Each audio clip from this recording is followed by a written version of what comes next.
today is going to talk about all the possibilities that open up for us in retirement with the internet. And I'm going to address that a little bit. Some of us may find the internet a little bit frustrating at times. Okay, somebody's trying to get something done. Sorry, your password has been in use for 30 days and is expired. You must register a new one. Roses. Roses. Sorry, too few characters. Pretty roses. Sorry, you must use at least one numerical character. One pretty rose. Sorry, you cannot use blank spaces. As one word, one pretty rose. Sorry, you must use at least 10 different characters. One fucking pretty rose. Sorry, you must use at least one uppercase character. One, all caps, fucking pretty rose. Sorry, you cannot use more than one uppercase character consecutively. One, capital F, fucking, capital P, pretty, capital R, rose. Sorry, you must use no fewer than 10 total characters. One fucking pretty rose shoved up your ass if you don't give me access right fucking now. Sorry, that password is already in use. Some people must have experienced problems like that, including me. Today, the meditation is led by Karen Miles.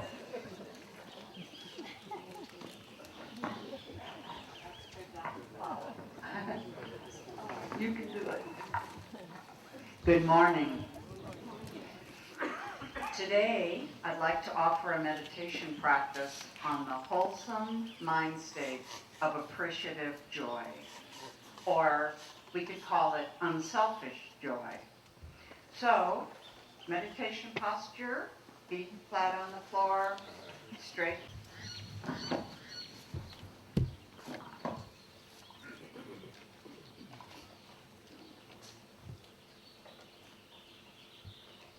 Our speaker today is Peter Levitan, Retirement and the Power of the Internet. Peter will show us how the Internet has dramatically expanded his post-retirement opportunities. He'll discuss how he is building a new life that includes writing 3 books and running a global consultancy from Portland, Bangkok, Rome, or Ajijic. Peter is a serial life reinventor. He was a photographer in San Francisco, worked in New York and London for the world's largest ad agency, became aware of the internet, well, discovered is a word, but not in the sense of Al Gore. The internet in 1995 and built 2 digital startups. Microsoft bought one.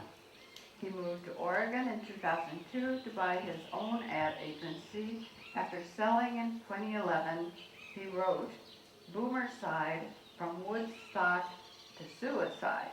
Let's welcome Peter Levitan.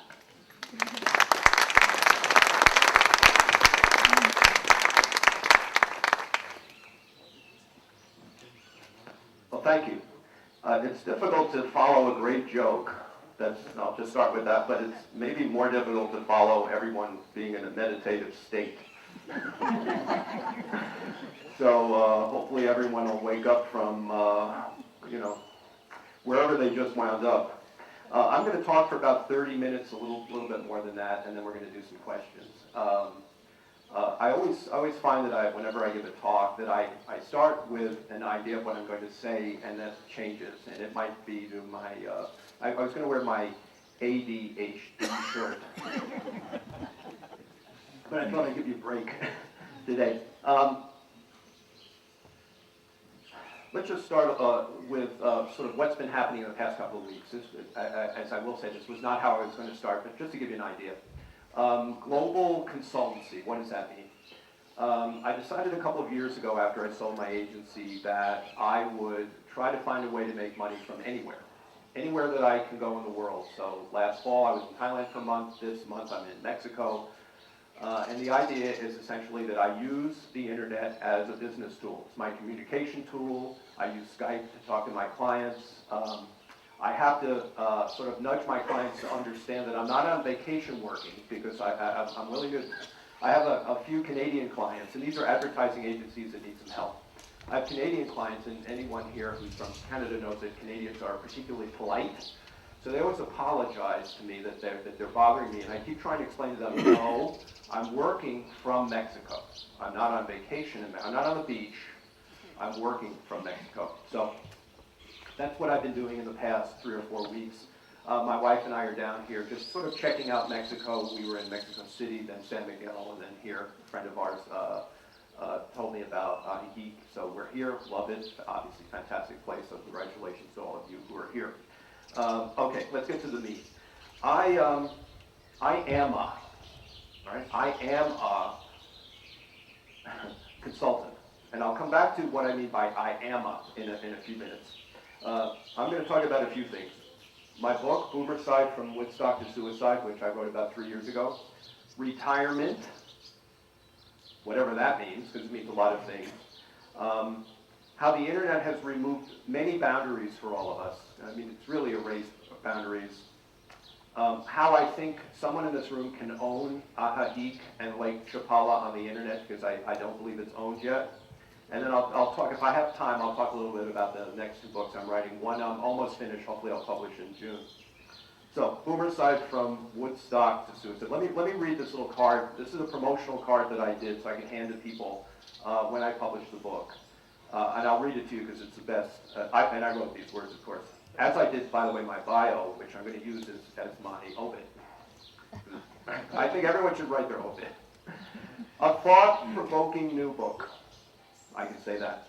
The story of how one baby boomer takes the guesswork out of retirement by planning his own death. Suicide as a modern financial planning tool. Not as crazy as you might think. So, how did I get here? I sold a business in Oregon about 3 years ago, and I was sitting with my financial advisor, and like all of you, you have these conversations. I asked him what I should be thinking about. He said, well, there are 3 things you need to think about in terms of your financial future. One is how much money you have, or how much money you think that money is going to generate, which, as we all know, is virtually impossible to understand what it's going to generate. But at least you know how much money you have today. How much money I spend, which might be radically different if I lived in New York versus living in Portland or living in Mexico. So that's another thing to think about. And he said the third one we can't really do anything about, because that's how long you need your money to last. How long are you going to live? And the metaphor that I use is a hot piece of toast and a small pat of butter. How far can that pat of butter be stretched? And I suspect that this is something many of you think about. So I turned to him, because this is either the way I think or my sense of humor or both, and I said, well, what if I picked a date to end my life? That would answer that third question. And he looked at me like, you got to be kidding. And I said, well, I don't know, it sounds logical to me in a sense. So I thought about it, and I decided to write a book. And I decided to write a book for a couple of reasons. One, I wanted to see what writing a book was about. What is that experience? 2, I thought I had an interesting subject. 3, when I started to research the book, I realized that the book was not only about me, it was about the idea of suicide. It was about something that I discovered, which I really didn't know existed, the retirement savings deficit, which is a major issue in the United States. And just a couple of facts. I'm not going to get too fact crazy here. According to the National Institute on Retirement Security, American families are $7 to $14 trillion short of what they need for retirement. And I'm going to suggest that this is a very savvy crowd because you figured out that living in Mexico is, one, a great lifestyle choice, but it's also a great financial decision versus, I just talked to my sister in New York today. She took one of her grandchildren out yesterday, and she said they spent $200 just doing things, right? Okay. 75 million Americans do not have access to a retirement plan. I mean, it's unbelievable. And I want to just name one senator because, we spend so much time talking about senators that either do nothing or talk about things that we're tired of hearing about. Tom Harkin, who is retiring this year, has, what's it called? He has some laws that he's put forth in Congress that, of course, nobody paid attention to, which tries to analyze the problem of retirement. So if you're trying any given day to find a senator that's worth paying attention to, Tom Harkin is one. And if you spend some time looking him up, you'll see what he's talking about in terms of this particular issue. So just so you know, the chapters of the book, rational suicide, and I wanted to talk about rational suicide because I think that a lot of people view suicide as primarily irrational. Most of the conversation around suicide is somebody who's ill, somebody who has very serious problems and so forth. There is something called rational suicide. The baby boom, which is, as I put it in the book, not necessarily as groovy as we all thought it might be. I'm going to get past these negatives in a second. I talked about suicide, some of the problems, in particular with veterans, although I just saw a stat yesterday which says that the veteran suicides are down 15%, which is great. Failure, some people fail because they don't know how to do it, and some people fail because they really don't want to do it. This is a call that they're looking for help. What is physician-assisted suicide? And then the end of the book gives you the date that I've chosen. All right, enough. I was a, I am a. And this, I talk to all sorts of people that start conversations either I was a accountant, I was a teacher, I was a lawyer, and I talk to people who say I am a. I am a consultant, I write books, I play canasta, whatever, but I think it's sort of a mindset. I was a, I am a. And it's an interesting mindset to think about. Sometimes that mindset is based on boundaries that we have. So I'll talk a little bit about boundaries. One is age, and now I'm going to weave in this internet. The internet takes age out of the equation. I think many of us know probably the most famous internet cartoon from the New Yorker. Nobody knows you're a dog on the internet, right? And I'll just as a side note, I have clients around the world, so sometimes I'm up very early on Skype, and I use Skype a lot, the video side of Skype to talk to my clients. And the joke I make is that they can only see me from up, so I'm in a shirt, and I'm naked down below. So the internet takes age out of the equation. Anyone can be on the internet. The internet takes geography out of the equation. I will say that having a nice internet connection might be an element of that, but essentially you can be anywhere in the world. So I worked out of a hotel room in Thailand. Time zones were a problem, but I worked out of a hotel in Thailand. This past couple of weeks, I worked in Mexico City, San Miguel, and here. I'll be working out of Guadalajara next week, and at the end of the week, I'll be in Portland. So I can work from anywhere I want. Disabilities are removed from the equation. If you can't walk, doesn't matter. If you can't talk, it doesn't matter. If you can't hear, it doesn't matter. There are tools now that take, internet tools that take disabilities out. So, I just want to talk about all of the things that we can be as the internet population today. I mentioned being a writer. I have a blog. The blog is highly targeted towards my objective. My objective is to get incoming inquiries from advertising agencies that need the help of a consultant that can help them grow. And it's very interesting because you would think that, and name your number, but 4,000 plus agencies in North America, maybe 10,000 around the world. I've worked at a global international agency, Saatchi, which at the time was the largest in the world. I've owned my own agency. I can tell you that even advertising people need help. So I have a global audience for my blog, and again, I want to make sure I make this clear. It has an objective. The objective is to have people find me and contact me. And I use WordPress. I don't know how many of you have blogs, but I personally like WordPress. There are, however, many others. Tumblr is a very, very easy to use blogging tool that is from Yahoo.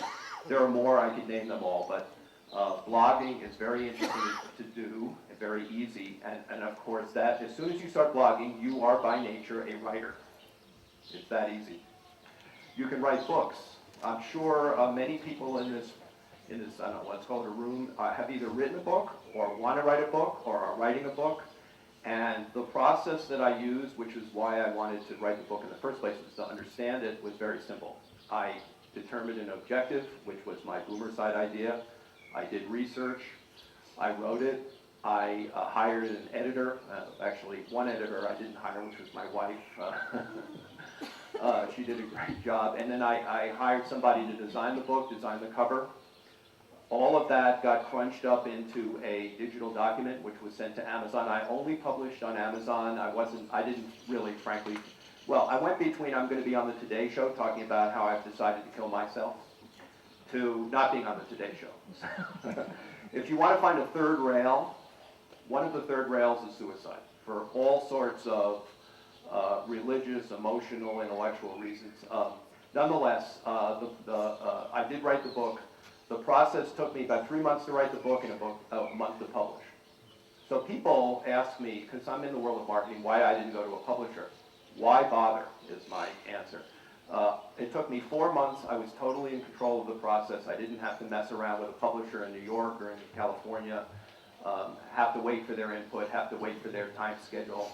And as we all know, unfortunately, there are fewer bookstores, so I just went completely digital. That's writing. Photography. I would say virtually everybody in this room has a camera in their pocket. When I started in photography in San Francisco, after I graduated college, I went into the photography business. I was pretty unique. I had these big cameras, I had lights, I had a studio. Being a photographer in the early 70s was a pretty cool business. I would not like to be a photographer today because photographers today compete with everybody with a smartphone. So it's a much, much more difficult business. Now let's turn that around and turn it into a positive. All of you are photographers. Everybody takes pictures. Everybody can upload those pictures into Photoshop if you want. You don't have to. You can just send it onto whatever internet service that you use. You can keep it on your phone. You can put it on your computer. You can use Tumblr as a platform. I have my photographs up on Tumblr. I use a camera that probably most of you have never seen called a wide lux. It's a film camera, but it's wide and the lens swivels. It takes very wide photographs. So if you go to Tumblr and you look up wide lux, that's me. So all of a sudden I'm a photographer again. Easy, right? I don't need lights, studio, business cards, cameras, DSLRs. I'm a photographer. You're already a photographer. You can take that photography, as I said, put it on Tumblr, on Flickr, Instagram, right? And by the way, if there's anything I mention that anybody needs, to get into greater detail, just let me know at the end, and I'll talk about it. I wrote a number down. 87 million photographs are uploaded every day to Flickr. So when you see these people taking pictures all the time, this is where it's going. I often refer to something I heard Ringo Starr say. Ringo said that he doesn't want anybody to take his picture anymore. Let's imagine in the 1960s, if Ringo was in a restaurant, some people went up to him and said, "Hey, Ringo, can I have your autograph?" All right, that's a problem with fame. Today, he sits in a restaurant and people stick their phone in his face. I mean, this is Ringo Starr, as famous as you get. They're sticking their camera in his face every day. And he said to the world, no more pictures. Now, I'm not sure that worked very well, but he said no more pictures. which simply means, again, that everybody's a photographer. Filmmaker. There's a gentleman here, interestingly enough, who taught at my college, the San Francisco Art Institute, who is a filmmaker. Everyone who has a smartphone is a filmmaker. Just hit the button that says make a movie. My wife and I were in San Miguel, and we were there during Holy Week, and we looked at processions, and I was going to take a picture, and I thought, let's just turn on I'll make a movie, right? I can upload that movie. I don't have to edit it. It would be nice if I could or did. I can upload it to YouTube. I now have a movie. Peter Levitan is a filmmaker who has a movie about Holy Week on YouTube that's exposed to billions of people. Somebody searches on Holy Week, Mexico. If I tag my videos correctly, people will find my videos. I am now a superstar filmmaker, right? Very easy. By the way, you can also upload your films to iTunes. It's a little more difficult and it costs some money because you need a distributor, but you can put your movies on iTunes. So just imagine, everyone in this room doesn't have to go to Hollywood to beg for money anymore. You can just put your movies up. Radio.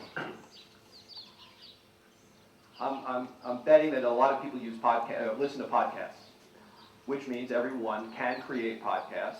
I used to have a podcast in about 2005. I went to a studio. I was in the advertising business, so I always felt I had to do it professionally. But I would go to a studio, record a podcast, put it up on iTunes, and lots of people listen to it. You don't have to do that. You can use your computer, the mic in your computer, although I suggest getting a higher quality mic is a good idea. But anyone in this room can start tomorrow a podcast about Lake Chapala, which will get found. Over time, will grow an audience if it's high quality. So everyone here can produce radio. Everyone in this room is a student. Right? Again, I'll go back to age and geography and time. If I said to you, you can go to Harvard, you might say, well, I don't think they're going to take me. Well, the fact is that you can go online now. I think everybody knows this, right? You can go online and attend classes at Stanford, Harvard, other schools. There is no boundary there. That's gone. So if you want to study philosophy, or if you want to study anthropology and then go get a shovel and go up in the hills, you can be that person in this town that is unearthing archaeological finds because you're studying archaeology at UCLA online. It really is unbelievable. So again, no more boundaries. By the way, I just want to talk about Skype for a second. I love Skype, and there are some other tools that are actually better. But here's an interesting way to use Skype. You can use Skype and do a split screen interview with people.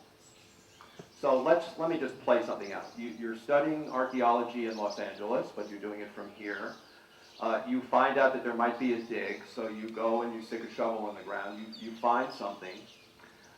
If you have a blog that talks about your archaeology, your new find, you can contact an archaeologist in Nebraska and say, hey, would you do me a favor, can we just talk for half an hour on Skype, and you can do a split screen interview. That half an hour becomes 30 minutes of content. Content's a big word in the marketing world. 30 minutes of content that you can put on iTunes, on your blog, etc. The reason I like interviews is because it's easy. And I interview people all over the world. I'm doing it for my latest book. And if you ask politely and you put a little, reasoning behind it, this is why I'm asking you, most people will give you 15 to 30 minutes. Recently, I interviewed an expert on marketing about giving presentations. It was actually quite a long interview. I took that interview, I recorded it digitally. I went on to a website called TaskRabbit, TaskRabbit. My spelling's a little suspect. And for $40, again, geography doesn't matter. I found a woman in Los Angeles, I'm in Portland, in Los Angeles, who transcribed it for me. I then took it, edited it in Word, and it is now a chapter in my book. So what did I do?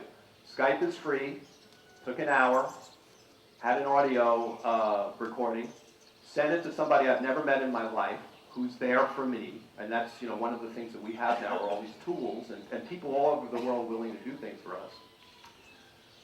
She sent me back the transcript. I edited it, and it will be in my book, which is published in June. So I don't need a publisher. I don't need somebody to hold my hand. It's all relatively easy. So let's talk about a couple of other things. My new book is 100% dedicated to growing my business. It's a book for advertising agencies and their pitch process. So I won't bore you with too much about the advertising business, but all agencies want to grow. They try to find new clients, and often when a client is interested, let's say it's Oreos, wants a new agency, they contact a few agencies and invite them in. And it's a process, but they invite them in. I will tell you, because I work, again, for the largest agency in the world, and I also ran my own agency, that many agencies get it wrong. There are multiple mistakes that they can make.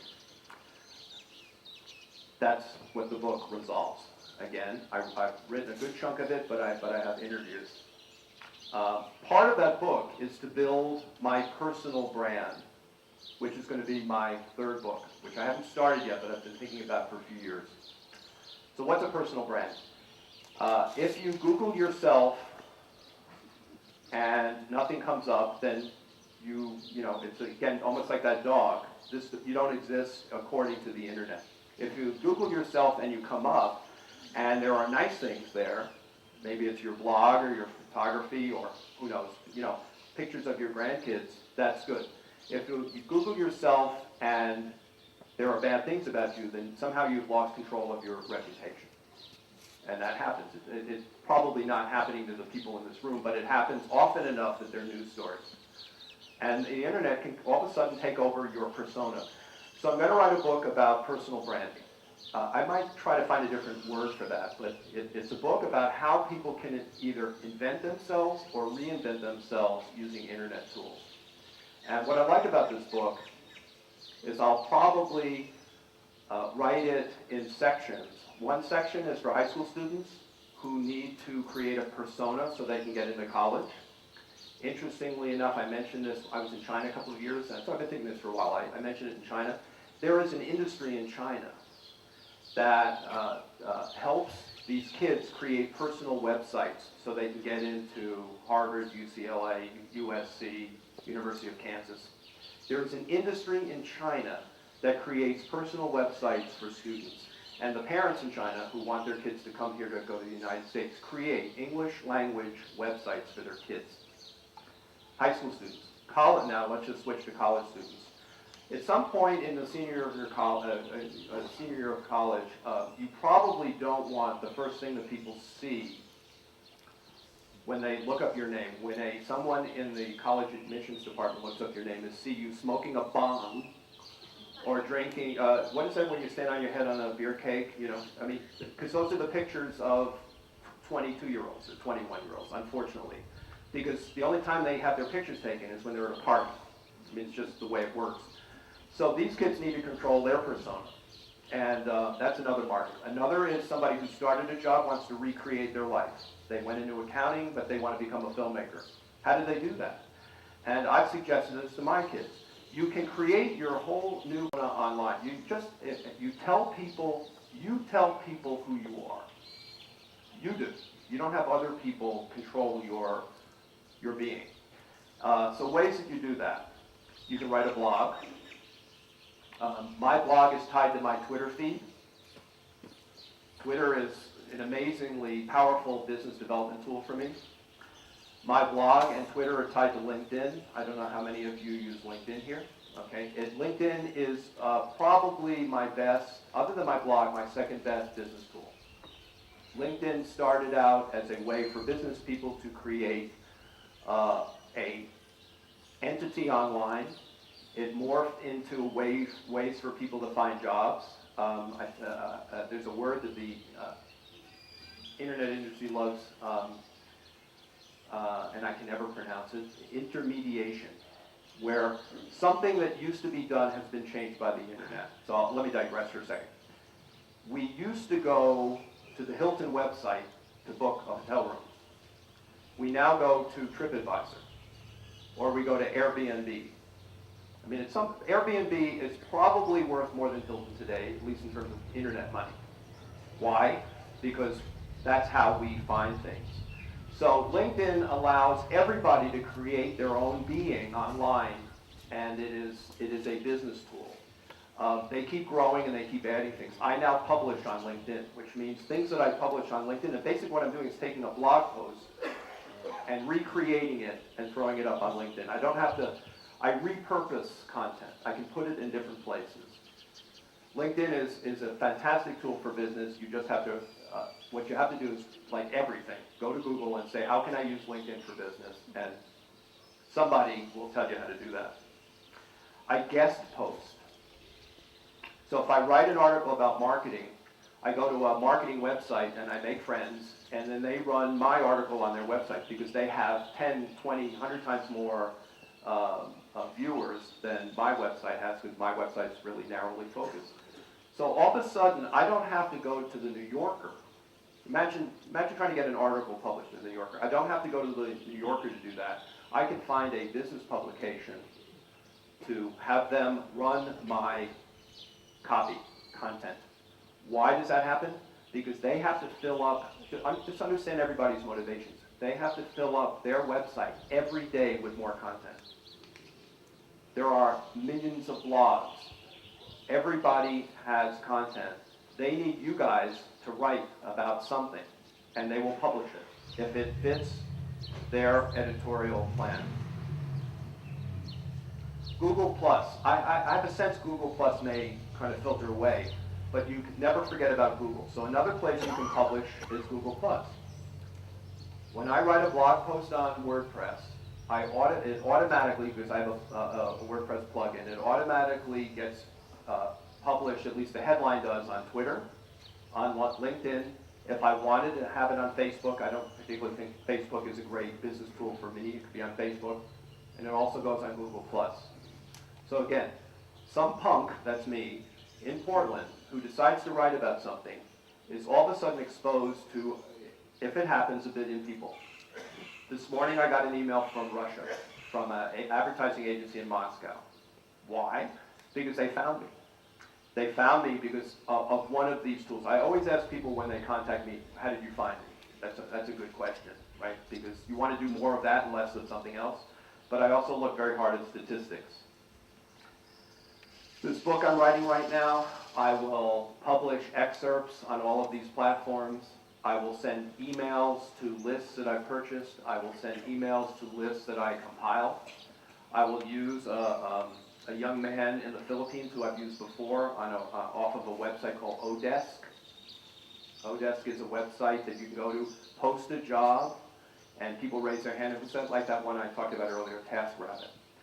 So if you need somebody to do something for you, even create your blog, right? Create the graphics for your blog and get it up and running.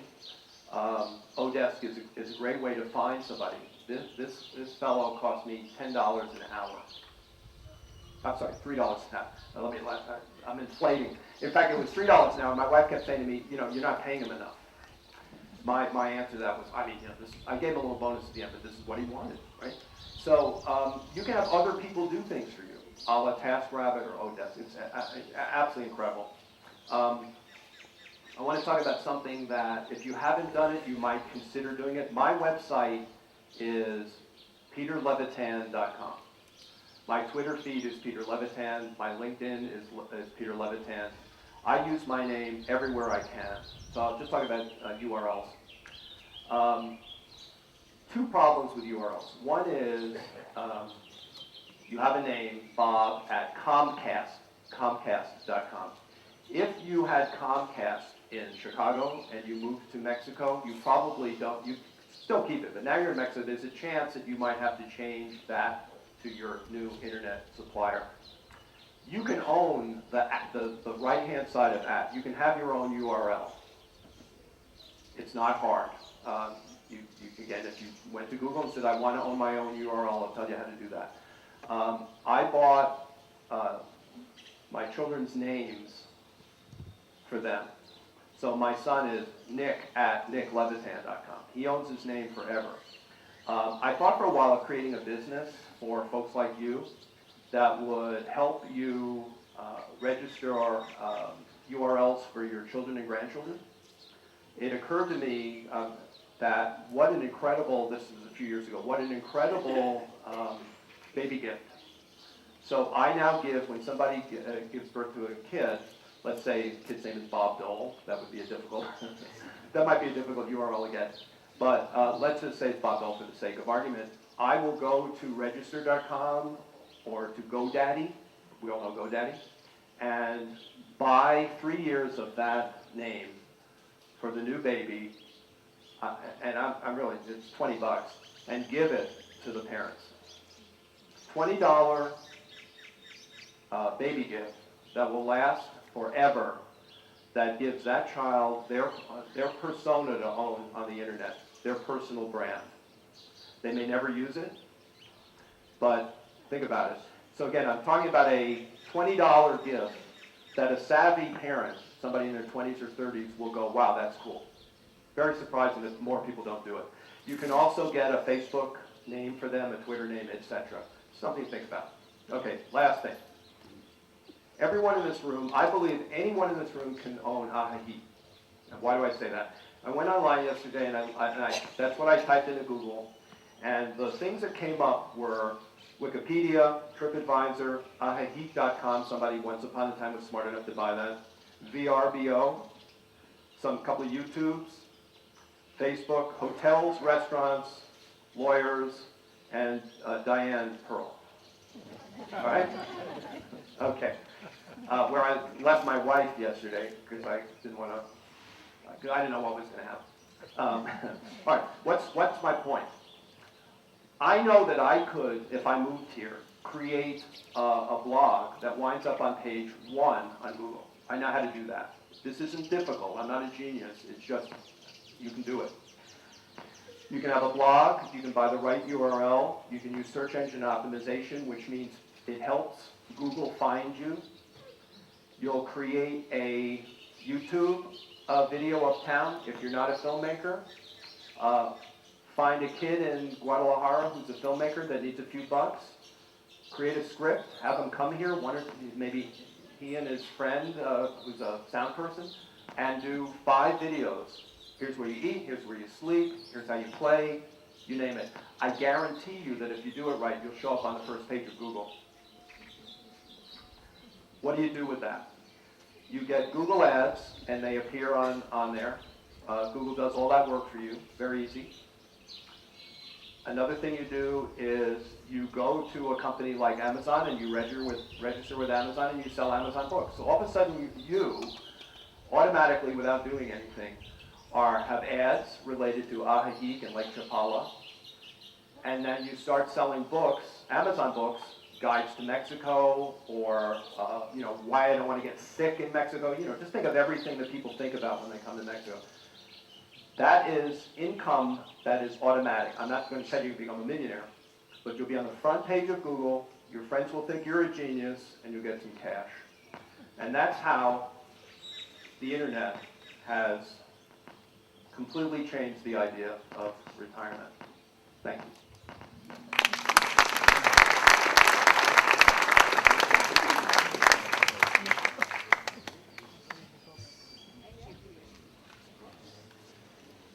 Thank you, Peter. Thank you. And he would now like to take your questions. Do you have your interaction that you were Well, posing? one of the things that concern me when I talk to this group, I'll get to you in a second.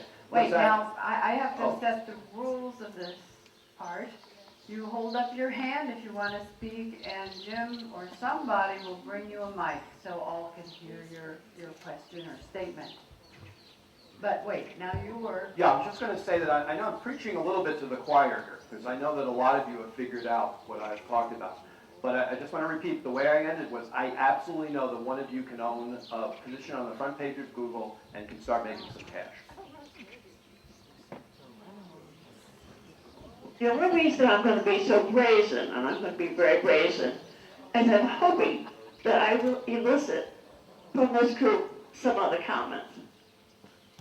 First of all, I am a caring, compassionate, loving, energetic, creative woman.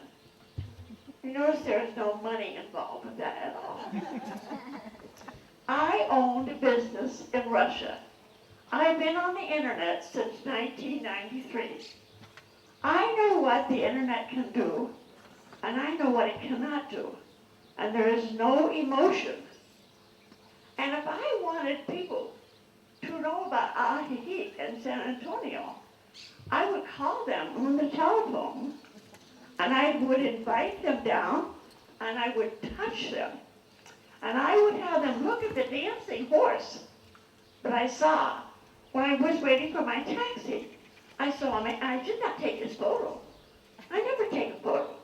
I do not own a camera.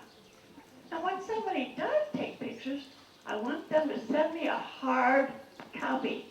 I don't want it on my computer because I want to put it in my purse and I want to take it everywhere with me.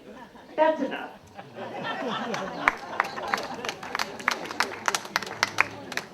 Well, I'll just answer that by giving you a card. It's not, she doesn't want my paper card. See, I'm just going to hand it. I was going to actually present it. But, see, I can be physical too. But, So far, this has been an interesting day for me. When I first got up this morning at 7 o'clock and stepped into the shower, I realized that I still had my undershirt on. And now as I listen to what you're talking about, and you mentioned several times Russia and Skype, and you mentioned Russia as well. Several weeks ago, I received an email from my cousin in Norway, written in Norwegian. And all of a sudden, on that email, Google pops up and says, would you like to have it translated? And I said, no, I can still understand and snakke norsk. But what's interesting about that is that several days ago, I wrote a letter to President Vladimir Putin of Russia. And it's written in English. And the only address I can think of is the Kremlin in Moscow. But there must be someplace else. Then, as I get listening to what you're talking about as to the possibilities of what can and cannot be done, would you tell me whether I can use Skype and speak to President or do I have to take my little letter and send it and transcribe it in Russian and hope he answers? If he does answer, I will bring the answer and share it with you. well, there is a chance. It might not go directly to him, because I suspect a few people might want to talk to him in the same manner that you do, that there is a email address, just as we can contact President Obama via the White House. Somebody reads it, that you can actually find it. If you, again, Google, how can I send a letter to who? There are probably news websites that can do the same thing. You know, some people don't even bother anymore. Like in Iran, they just talk to power using Facebook. So there are lots of ways to talk to power today. You don't have to talk to them directly. And you know, if your message is powerful enough, someone will share it. So yeah.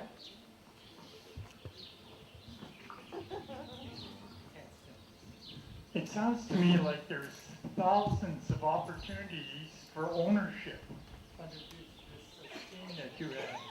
How do you resolve all the disputes? Like, this is my property, where there's another one, a publication that could be very close to it. How do you resolve those disputes? Well, this is an issue, of course. You know, it's a copyright issue, it's a branding issue, it's a trademark issue. I don't have that particular problem because I own my name. And maybe that's one way to do it, is that you do own your name. Now, if I was a famous person, and this happens, of course, all the time. You see it on Twitter, actually. One of the things that happens on Twitter is that somebody got to a famous person's name before they got to it. All right? Same thing happened over the past 20 years with website addresses. Somebody got there first. And so companies have been buying, over the years, they'll buy their name. The other thing, so that happens. I mean, and it's an open marketplace, and let's hope that it stays an open marketplace. And one of the problems with open marketplaces is that it gets chaotic. So we're dealing a little bit with chaos. How do you own yourself? I think you just have to use the tools that are out there to try to make sure that you're the first person when somebody searches on your name or your brand or the subject that you're talking about. I will tell you it's not easy. I have an easy brand to sell because I'm just me. But if you're Oreos, I'm sure there are a lot of different websites relating to Oreos, and they just have to deal with it. I mean, it's a new problem in marketing in general. I don't think there's a solution, but paying attention to it's a good idea. I Google myself once a month just to see what's going on, to see if anybody's sort of yelling at me. It hasn't happened yet.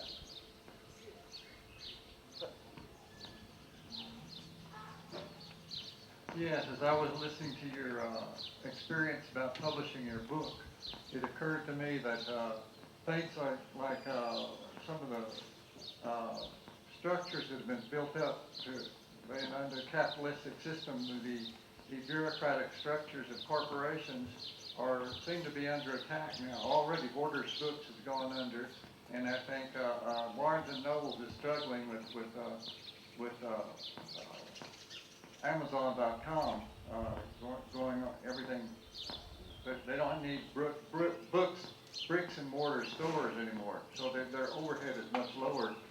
And it seems to me like this is establishing a trend to, in particular with respect to things like the service industries, that many of these corporations are going under attack. And do you see a trend like this where these bureaucracies were set up under the corporations each to provide different services? For instance, in the publishing industry there was editing, and then there was a publishing group and so forth. And now those things have gone away. And do you see a trend like that in broader industries rather than just the publishing industry? Well, it's definitely happening. I mean, if we just look at publishing for a second, all of a sudden, I mean, if you look at the number of books published last year, it's dramatically higher than 20 years ago. Because we don't need a publisher in between us and our audience. So I'll suggest that there may be actually many, many more book editors today than there used to be. If you search on editor online, you'll find a lot of people that want to edit your book or design your book cover. So yes, has it changed publishing dramatically? To the master point, are things changing? Yes. And I suggest that things have changed forever. I mean, there weren't, Random House didn't exist 250 years ago. So somehow Random House was invented. It had its run. It either changed with the times or it didn't. What we see today is going to change. I think change is accelerated. I'm sorry? No, go ahead. But is it going to be better? Well, I can't do that. I'm sorry, I broke the rules. The question was, is it better? I don't know.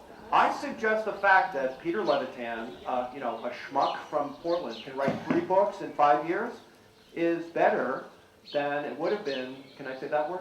It's better than, I didn't say that other word. It's better than it was. So I suggest that it's better because everyone now doesn't need some hotshot in New York on Madison Avenue who they have to go to and hope that they take care of them. Now, let's just talk about Airbnb for a second. I'd say half of the room nights my wife and I spend around the world, we use Airbnb or VRBO. And we do that because it works better for us. If we're traveling with our 2 kids and we need 2 hotel rooms in New York, that's $600 to $700 a night. That's crazy. We're not going to do that. So for a couple of grand, we can rent a small apartment, which is what we did.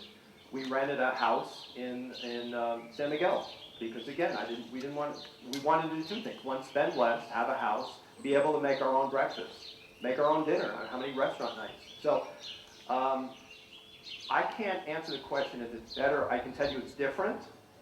And for many people, it's better. If you're a kid in Mexico City, and you want, this is it. This is to me the most important point. If you're a boy in Mexico City and you're 17 years old and you want to learn how to program, you can do that online, right?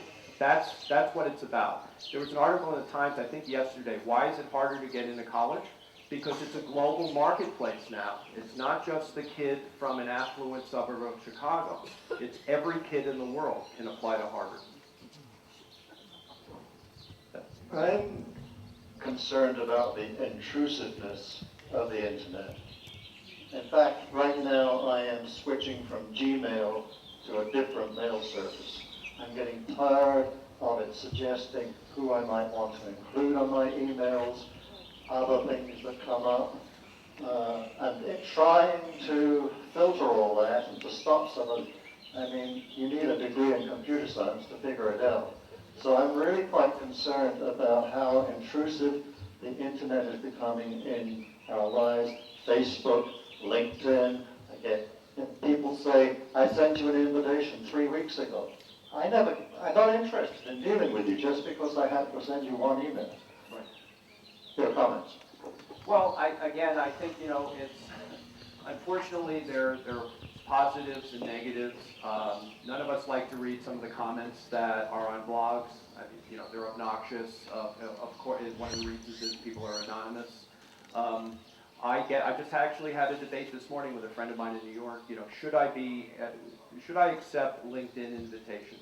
I don't accept all of them. Sometimes I realize it's just, a financial advisor that wants me to do business with him. But I do. But most of the time, 9 out of 10 are people I do want to talk to.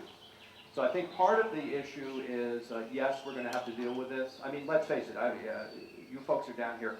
I get about, I'm going to make a number up, 1.5 pounds of mail a week in my mailbox in Portland. I'd say that easily 1.25 pounds of that is junk mail. So we got junk. We've had people stop us on the street. We've had people coming up to us, or people giving us things, or people sending us things for years. It's just happening differently. And the advantage, I think, of the internet is you go like this, delete. So I just suggest that you do some finger exercise. and the other thing is, there are really good people who are trying to solve these problems. I leave that up to them. I use my finger to,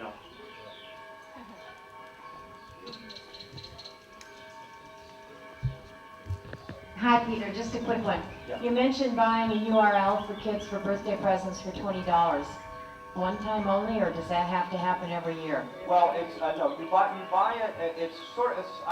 Go to GoDaddy and you'll find out. It's for a period of time, and you can choose to buy either Suzy.com or Suzy.net or Suzy.biz, and they'll pack. It's all business, so they package it up for a number. You can buy 3 years, but it's recurring. That's how GoDaddy makes money. So, and they're pretty aggressive. They will send you. And what I always do is transfer the ownership to the parents. I don't want to get those emails, the time's up. So I give it to Susie's parents and I let them deal with it. But I'll tell you, I still think there's a business there, because you come to me, pay me $1, I send you to somewhere else, I'm just an intermediary, which is how business is done. I'm a pretty unsophisticated user of the internet, and the question I have, I think, is very simple, and that is, periodically you hear about celebrities in particular, whether they're sports stars or movie stars or whatever, who've sent out, or ostensibly have sent out, a very negative tweet. And maybe it was inadvertent in terms of the way it was interpreted, but it comes out and the response to it is extremely negative. And they say, well, somebody hacked my account. Is that even possible? I'm quite skeptical when I hear crap like that, because I think, yeah, right, you just blew it, now you want to blame somebody else. But how does all that work? Well, I'll say that most of the time it's a celebrity who lost it for a second. Because I think we all know that you can send an email out. Remember, we were all in business during the days when if you wanted to tell your boss off, one, you probably didn't, and two, if you were going to do that, you needed to make an appointment or you needed to write him a letter. I had an internet company a few years ago. I had these young engineers at work. I had an office in New York and California. They would be in California they're working in the middle of the night, and they responded to some decision I made. And these are these young guys that have no social skills, and they would go, "You're a moron." I wake up to, "You're a moron." You know, in fact, one of the things my wife sort of wouldn't let me, what was it, 9 o'clock at night, I couldn't read email anymore, you know, stop, right, because I'd get all tense and crazy. It's too easy to do this. A lot of these celebrities are very young. Many of them have coaches now. They have a whole team, right? But it's very easy to say what you want. Wait, look, if you're at a party and your friend is drunk, had a few too many drinks, and all of a sudden he's talking about stuff he shouldn't be talking about. You know, he's either he watches Fox or he watches MSNBC, and like nobody in the room really wants to hear it. You know, a few drinks is the equivalent of, you know, how easy it is to press a button. So the celebrities today have staffs and people that help them understand what is the right etiquette. But I've made the mistake. I sent a tweet out last week. I won't tell you what it was. And I deleted it. I went the next day. I said, why am I even getting into this? You know, and I have 1,600 people that follow me. I don't have, you know, 1 million people. Justin Bieber, I believe, is from Canada. You can have him. He's the most famous Canadian. I don't need to say anything more. Okay. I want to make a comment about a very recent book that's come out. It's called Predictive Analytics, How to Determine Human Behavior. And of course the NSA we've heard of, and we've also recently seen articles about how the type of music that people listen to determine which party they're going to vote in. Yeah? Now, some of these things are very scary. Think about back to one of the most prominent times in the use of propaganda and what is being accumulated now about our thought processes, our interests, and all the people that we interact with. Any comments? Yeah, I think some of that is can be very scary. You know, there are 2 or 3 big data companies that aggregate data. So let me give you an example. You go on Match.com, and it asks you a bunch of questions, and you think you're on Match.com, and you're answering. These are very personal questions. I don't know what they are. I swear, I've never been on Match.com. I was testing it. Just, who's out there? You know, okay. You're answering these questions. Guess what? That data gets sold to a big data company. I mean, so, you know, they always say read the privacy statement. I mean, you know, your lawyer doesn't want to read the privacy. You pay him a couple $100 an hour, he won't read it. So we're at the mercy of this stuff. I will say that when I started in the advertising industry, the direct marketing business was going, and, you know, they knew stuff about me. They just happen to know a lot more about me today than they ever did. I can't worry about that. I mean, you know, I'm not political. I'm not a member of the Weather Underground. I'm not, you know, I have enough, you know, bottom line is I have enough to worry about, and there are some really savvy privacy people out there, you know, that are hammering the issue. I'm just hoping that they'll help square it away. Yeah, you mentioned the collapse of publishers, and I'm interested in the continuation of investigative reporting among news services, which seems to be declining. And what we're getting now are blogs and other sorts of unreliable information. Well, when I left advertising in 1995, I went to work for Advanced Publications. Most people don't know what Advanced Publications is. It's the Newhouse family in New York, billionaire family, like $15 billion, that kind of level of wealth. Things they do own that you're aware of is Condé Nast, Vogue magazine. At the time, they owned Random House. I went into their newspaper division to put their newspapers online. So it's very early in taking physical newspapers and putting them online. I will tell you, and I don't usually talk about this, although I saw it coming, and I used to go to the board of directors of the Newspaper Association and tell them things like, you're going to get killed in classifieds. I mean, we all remember the Sunday classified section was this big? Think of how much money they made. Each ad was an inch, and they charged much more than those Macy's ads that you ever saw. Macy's didn't make the newspapers money. Classifieds did. So the business model for newspapers is gone. I mean, they are, you know, they're going out of business. If there were 3 papers in a town, maybe there's 1. Journalists have shrunk. Well, there are 2 ways of looking at this. One is that, you know, professional journalists that went to school, like Columbia Journalism School, have trouble making a living, some of them.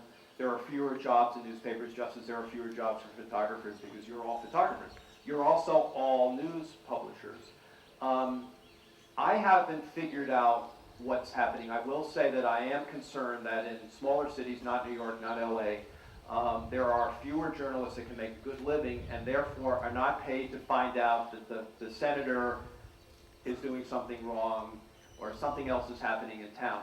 That said, I think that there are elements of citizen journalism that start to balance that out, because there are concerned citizens, they're you, and if you see a problem, you're putting it up on the internet. Now, probably not in a 15,000 word article in the New York Times, so we're seeing less of that. I am concerned about that, but it's the business, it comes down to business model. Again, I mean, just as Airbnb is worth as much as Hilton, the entire blogosphere, which are all these news blogs, are worth more than the big newspapers. So I will say it's an issue. I don't know what the solution is. We just hope that our neighbors are good writers.